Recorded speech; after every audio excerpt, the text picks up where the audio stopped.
After corona, post corona ಎಲ್ಲರೂ ಈ ಉದ್ಯಮ ಕ್ಷೇತ್ರದ ಬಗ್ಗೆ ಹೆಚ್ಚಿನ ಗಮನ ಕೊಡ್ತಾರೆ. ಆ್ಯಂಡ್ ಅಫ್ಕೋರ್ಸ್ ಭಾರತ ಸರ್ಕಾರ ಕೂಡ ಅದ್ರ ಬಗ್ಗೆ make in India, made in India push ಮಾಡ್ತಾ ಇದೆ. ಆದರೆ ಉದ್ಯಮಗಳು ಶುರು ಆಗೋದು ಜಾಸ್ತಿ, ಸಂಖ್ಯೆ ಬಹಳ ಜಾಸ್ತಿ, ಆದರೆ ಅದು ಸಸ್ಟೈನ್ ಆಗೋದು ಬಹಳ ಕಮ್ಮಿ. 1 ವರ್ಷ, 2 ವರ್ಷ, 3 ವರ್ಷ ಮುಚ್ಚಿಬಿಡ್ತಾರೆ. ಯಾಕೆ, ಏನು ಸಮಸ್ಯೆ ಆಗುತ್ತೆ? ತುಂಬ ಯಂಗ್ ಇರೋದ್ರಿಂದ ಅದೊಂದು ಎಕ್ಸ್ಪೀರಿಯನ್ಸ್ನ ಕೊರತೆ ಇರುತ್ತಾ, ಅಥವಾ ಅವರು ಅದ್ರ ಬಗ್ಗೆ ಗಮನ ಹರಿಸೋದಿಲ್ವಾ? What goes wrong? ತುಂಬ ರೀಸನ್ಸ್ ಇದೆ. Okay. One of the biggest reason is partners ಆಗಿ ಸ್ಟಾರ್ಟ್ ಮಾಡಿದರೆ ದೇ ಬ್ರೇಕ್ಔಟ್ ಆರ್ ಅವರಿಬ್ಬರ ಮಧ್ಯೆ ವೈಮನಸ್ಯತೆ, ಅದರಿಂದಾಗಿಯೂ ಆಗುತ್ತೆ. The biggest reason businesses fail ಆಗೋದು ಏನಕ್ಕೆ what the market is asking, what market needs and what you are providing, there is a gap. ಅಂದರೆ ಆ gap may be because of your pricing, you are charging too much compare to what the market is ready to pay, ಅಥವಾ ಮಾರ್ಕೆಟ್ಗೆ ಏನು ಬೇಕು ಅದ್ರ ಬದಲು ಏನೋ ಬೇರೆ ತಂದಿರ್ತೇವೆ. ಈಗ ಫಾರ್ ಎಕ್ಸಾಂಪಲ್, ಪುತ್ತೂರಿನಂಥ ಊರಿಗೆ ಹೋಗಿ ನಾನು ಒಂದು ಎಲೆಕ್ಟ್ರಾನಿಕ್ ಸ್ಟೋರ್ಸ್ ಹಾಕಬೇಕು ಅಂತೇಳಿ ಹೋದರೆ the market demand may be comparatively less. ಯಾಕೆಂದರೆ ಆಲ್ರೆಡಿ ಸಮ್ ಸ್ಟೋರ್ಸ್ ಇದೆ, ಹೊಸ ಎಕ್ಸ್ಟ್ರಾ ಡಿಮಾಂಡ್ ಇರೋ ಚಾನ್ಸಸ್ ಕಮ್ಮಿ ಇರುತ್ತೆ. ಸೊ ಬಟ್ ನನ್ನ ಪ್ರಕಾರ don't look your horizon only from ಈ ಬಿಸ್ನೆಸ್ ಮಾಡಿ ಇವತ್ತೇ ಸಕ್ಸಸ್ ಆಗಬೇಕು ಅಂತ. Always take it from a 5 to 10 years of ಟೈಮಲ್ಲಿ ನಾನು ಸಕ್ಸಸ್ ಆಗಬೇಕು ಅಂತ. ಆವಾಗ you are okay to fail in 1 or 2 areas are 1 or 2 businesses. ಅದರಲ್ಲೂ ಸಣ್ಣ ಲೆವೆಲಲ್ಲಿ ಫೇಲ್ ಆಗಿ ಲರ್ನ್ ಮಾಡಿದರೆ ಈಸ್ ಮಚ್ ಬೆಟರ್. ಅದಾದಮೇಲೆ ಯು ಕ್ಯಾನ್, ಆ ಫೇಲ್ಯೂರ್ಸಿನ ತುಂಬ ಲರ್ನಿಂಗ್ಸ್ ಇದೆ ನನ್ನ ಪರ್ಸ್ನಲ್ ಎಕ್ಸ್ಪೀರಿಯನ್ಸ್ ಹೇಳ್ಬೇಕಾದ್ರೆ. So if you have a horizon of 10 years, most of the people are successful according to me. But if you see individual businesses, there might be a lot of failures. Okay. So strategies ಹೇಗಿರಬೇಕಾಗುತ್ತೆ ಒಂದು ಉದ್ಯಮನ ಕಟ್ಟಬೇಕು ಅಂತ ಹೇಳಿದ್ರೆ? ಈಗಂತೂ ಬಹಳಷ್ಟು ಜನ ಹೇಳ್ತಾರೆ the way you market your product ಅದು ಸೇಲ್ ಆಗುತ್ತೆ ಅಂತ. ಸೊ ಎಷ್ಟು ಮುಖ್ಯ ಸ್ಟ್ರಾಟಜಿ, ಯಾವ ರೀತಿ ಇರಬೇಕು? ಸೊ ಉದ್ಯಮ ಈಗ is actually going through a lot of changes, disruptions and ಹೊಸದು ಬರ್ತಾ ಇದೆ. ಈ ಆರ್ಟಿಫಿಷಿಯಲ್ ಇಂಟೆಲಿಜೆನ್ಸಿಂದಾಗಿ ಏನಾಗ್ತಾ ಇದೆ ಅಂದರೆ, ಎಸ್ಪೆಷಲಿ ಸಾಫ್ಟ್ವೇರ್ ಫೀಲ್ಡ್, ನಾನು ಸಾಫ್ಟ್ವೇರ್ ಫೀಲ್ಡಿಂದ ಬರ್ತಾ ಇರೋದ್ರಿಂದ ಹೇಳ್ತಾ ಇದ್ದೀನಿ, developing a software, building something ತುಂಬ ಕಷ್ಟದಿಂದ ತುಂಬ ಸುಲಭದ ಕಡೆ ಹೋಗ್ತಾ ಇದೆ. ಓಕೆ. ಸೊ ಅದಾಗ್ತಾ ಇರಬೇಕಾದ್ರೆ ಏನು ಮಾಡುತ್ತೆ ಅಂತಂದರೆ, anybody can do software development. Okay. So ಹಾಗಾದಾಗ business is also about competition, business is also about attention, right? So marketing and distribution are being in front of ನಿಮ್ಮ ಕಸ್ಟಮರ್ ಬಿಕಮ್ಸ್ ವೆರಿ ಇಂಪಾರ್ಟೆಂಟ್. ಅದಕ್ಕೆ marketing is becoming very very important. So ನನ್ನ ಪ್ರಕಾರ ಬಿಸ್ನೆಸ್ಸಲ್ಲಿ marketing ಇನ್ನು ತುಂಬ ತುಂಬ ಕಷ್ಟನೂ ಆಗ್ತಾ ಹೋಗುತ್ತೆ, ತುಂಬ ತುಂಬ ಇಂಪಾರ್ಟೆಂಟು ಆಗ್ತಾ ಹೋಗುತ್ತೆ. ಕಷ್ಟ ಯಾಕೆ ಆಗ್ತಾ ಹೋಗುತ್ತೆ?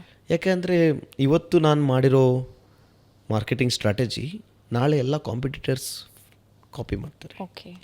ಸೊ ನಾನು ಕಾನ್ಸ್ಟೆಂಟಾಗಿ ಹೊಸ ಐಡಿಯಾಸ್ ಮಾಡ್ತಾ ಇರಬೇಕು, ಎಕ್ಸಿಕ್ಯೂಟ್ ಮಾಡ್ತಾ ಇರಬೇಕು.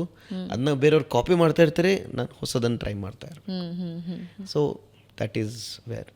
But it is also excitement. ಅದನ್ನು ಕಷ್ಟ ಅಂತ ಯೋಚನೆ ಮಾಡಿ ಕೂತ್ಕೊಳ್ಳೋದು, it's a new problem.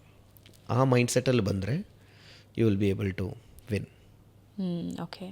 So ನಿಮಗೆ, ನೀವು ಶುರುವಾಗೋದಕ್ಕೆ ಮುಂಚೆ ಹೇಳ್ತಾ ಇದ್ರಿ ಇಲ್ಲೊಂದಷ್ಟು ಜನ ಎಂಪ್ಲಾಯೀಸ್ ಇದ್ದಾರೆ, 100ಕ್ಕೂ ಹೆಚ್ಚು ಜನ ಅಂತ, ವಿದೇಶಗಳಲ್ಲಿ ಕೆಲಸ ಮಾಡ್ತಾ ಇದ್ದೀರಾ. ವಿದೇಶದ ಉದ್ಯಮ ಮತ್ತು ಭಾರತದ ಉದ್ಯಮ ಕಂಪೇರ್ ಮಾಡಿ ನೋಡಿದ್ರೆ ಏನು ವ್ಯತ್ಯಾಸ ಇದೆ, ಮತ್ತು ಭಾರತದಲ್ಲಿ ಬೇಕಾಗಿರೋದೇನು ನಿಮ್ಮ ಪ್ರಕಾರ? ವಿದೇಶದಲ್ಲಿ ಕಾಸ್ಟ್ ಆಫ್ ಪೀಪಲ್, ಅಂದರೆ ಕೆಲಸ ಯಾರ ಹತ್ರ ಕೆಲಸ ಮಾಡಿಸ್ಕೋಬೇಕಾದ್ರೆ ತುಂಬ ಕಾಸ್ಟ್ಲಿ ಇರುತ್ತೆ. ನಾನು ವಿದೇಶ ಅಂತ ಹೇಳಿದಾಗ ಅಗೇನ್ ನಾನು ಕೆಲಸ ಮಾಡ್ತಿರೋ ಕಂಟ್ರೀಸ್ ಅಂದರೆ US, ಕ್ಯಾನಡಾ, ಯುರೋಪ್ ಅಂತ ಪಾಶ್ಚಾತ್ಯ ಆ್ಯಂಡ್ ವೆಸ್ಟರ್ನ್ ಡೆವಲಪ್ಡ್ ಕಂಟ್ರೀಸ್, ಇದ್ರ ಬಗ್ಗೆ ಮಾತಾಡ್ತಿದ್ದೀನಿ, ಬೇರೆ ಕಂಟ್ರೀಸ್ ಬಗ್ಗೆ ಅಲ್ಲ. ಸೊ ಇಲ್ಲೆಲ್ಲ ಕಾಸ್ಟ್ ಆಫ್ ಗೆಟ್ಟಿಂಗ್ ಅದೇ ಲೇಬರ್ ತುಂಬ ಜಾಸ್ತಿ ಇದೆ. ಹಾಗಂತ ಪ್ರೊಫೆಷ್ನಲಿಸಮು ತುಂಬ ಜಾಸ್ತಿ ಇದೆ. ಈಗ ನಾನು ಯಾರಿಗಾದರೂ ಒಂದು ಕೆಲಸ ಮಾಡಬೇಕು ಅಂತ ಹೇಳಿದ್ರೆ ನನಗೆ ಕಾಸ್ಟ್ ಇಲ್ಲಿಗಿಂತ ಒಂದು 10 ಪಟ್ಟು ಜಾಸ್ತಿ.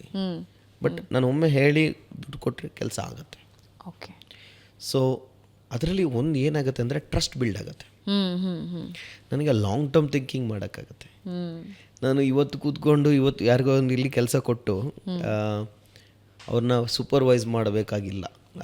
ಸೊ ಆ ಒಂದು ಪ್ರೊಫೆಷನಲಿಸಮ್ ಅಂತ ಹೇಳ್ತೀವಿ, ಅಂದರೆ ವಿದೌಟ್ ಬೀಯಿಂಗ್ ಸೂಪರ್ವೈಸ್ಡ್ ನೀವು ಕೆಲಸ ಮಾಡೋಕ್ಕಾಗುತ್ತಾ, ಆ ವರ್ಕ್ ಎಥಿಕ್ ಇದೆಯಾ?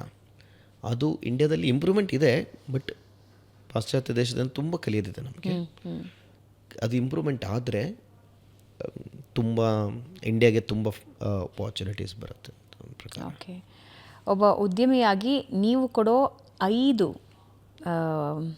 ಏನು ಹೇಳ್ತಾರೆ ಟಿಪ್ಸ್ ಏನು ಯುವ ಉದ್ಯಮಿಗಳಿಗೆ? 5 ನಿಯಮಗಳು ಅಂದ್ಕೊಳ್ಳಿ, 5 ರೂಲ್ಸ್. ಓಕೆ. ಸೊ ಫಸ್ಟ್ ನಿಯಮ, ಯಾವುದನ್ನು ಕೂಡ ಶಾರ್ಟ್ ಟರ್ಮಲ್ಲಿ ನೋಡಬೇಡಿ. ಓಕೆ.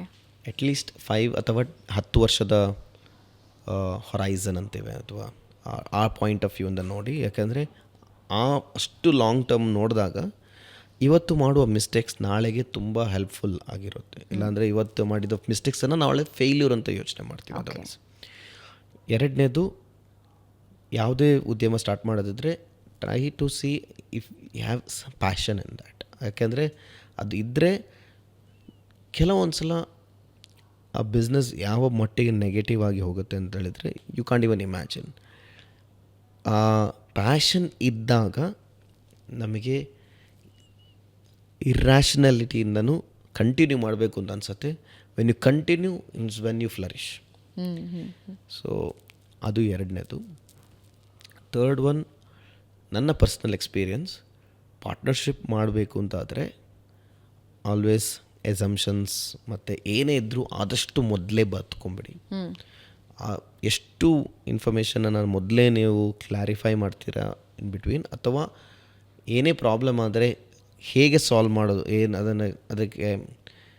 ಅದನ್ನು ಇಶ್ಯೂನ ಅಡ್ರೆಸ್ ಮಾಡಲಿಕ್ಕೆ ಯಾವ ರೀತಿ ಸೊಲ್ಯೂಷನ್ ಅಂತ ಒಂದು ಫಿಗರ್ ಔಟ್ ಮಾಡಿದರೆ ಅದು, ಯಾಕಂದರೆ when you do through partnership you can also do much bigger businesses.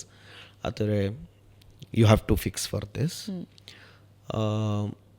Last point ಹೇಳಬೇಕಾದ್ರೆ, ಫೈನಾನ್ಷಿಯಲಿ ಅಥವಾ ಕನ್ನಡದಲ್ಲಿ ಏನು ಹೇಳ್ತಾರೆ ಗೊತ್ತಿಲ್ಲ, ಆಲ್ವೇಸ್ ಫೈನಾನ್ಷಿಯಲಿ ಪ್ರೂಡೆಂಟ್ ಆಗಿರಿ. ಹಾಗಂತ ಹೇಳಿದರೆ it's not only focus on money, but at the same time ನಾವು ಯೂನಿಟ್ ಇಕನಾಮಿಕ್ಸ್ ಅಂತೀವಿ, ಅಥವಾ ಏನು ವ್ಯಾಲ್ಯೂ ಕೊಡ್ತಾ ಇದ್ದೀವಿ ಅದಕ್ಕಿಂತ ಕಡಿಮೆ ವ್ಯಾಲ್ಯೂಯಲ್ಲಿ ನಾವು ಪ್ರಾಡಕ್ಟನ್ನು ಡೆವಲಪ್ ಮಾಡಬೇಕಾಗತ್ತೆ, ಅಥವಾ ಸೊಲ್ಯೂಷನನ್ನು ಡೆವಲಪ್ ಮಾಡಬೇಕಾಗತ್ತೆ. ಆ ಯೂನಿಟ್ ಇಕನಾಮಿಕ್ಸನ್ನು ಸ್ಟಾರ್ಟಿಂಗಂದನೇ ಇಂಪಾರ್ಟೆನ್ಸ್ ಕೊಡಿ. ಆದ್ದರಿಂದ you can scale much faster. Wonderful. Thank you so much. ನಿಮ್ಮ ಜೀವನದ ಪಯಣದ ಜೊತೆಗೆ ಒಂದು ಉದ್ಯಮ ಕ್ಷೇತ್ರ ಎಂಟರ್ ಆಗಬೇಕು ಅಂದರೆ ಏನೇನೆಲ್ಲ ಫೇಸ್ ಮಾಡಬಹುದು, ಅದರಿಂದ ಯಾವ ರೀತಿ ಹೊರಗೆ ಬರಬಹುದು, ಸಂಪೂರ್ಣ ಮಾಹಿತಿ ನಮಗೆ ತಿಳಿಸ್ಕೊಟ್ರಿ. ಇದರ ಜೊತೆಗೆ ಫೈನಲಿ ಕೇಳೋ ಪ್ರಶ್ನೆ, ಈಗಾಗಲೇ ಬಹಳ ದೊಡ್ಡ ಸಾಧನೆಯ ಹಾದಿಯಲ್ಲಿ ಸಾಗ್ತಾ ಇದ್ದೀರಾ, ಆದರೆ ಇನ್ನೂ ಒಂದು ಕನಸು ಏನಾದರೂ ಇದೆಯಾ?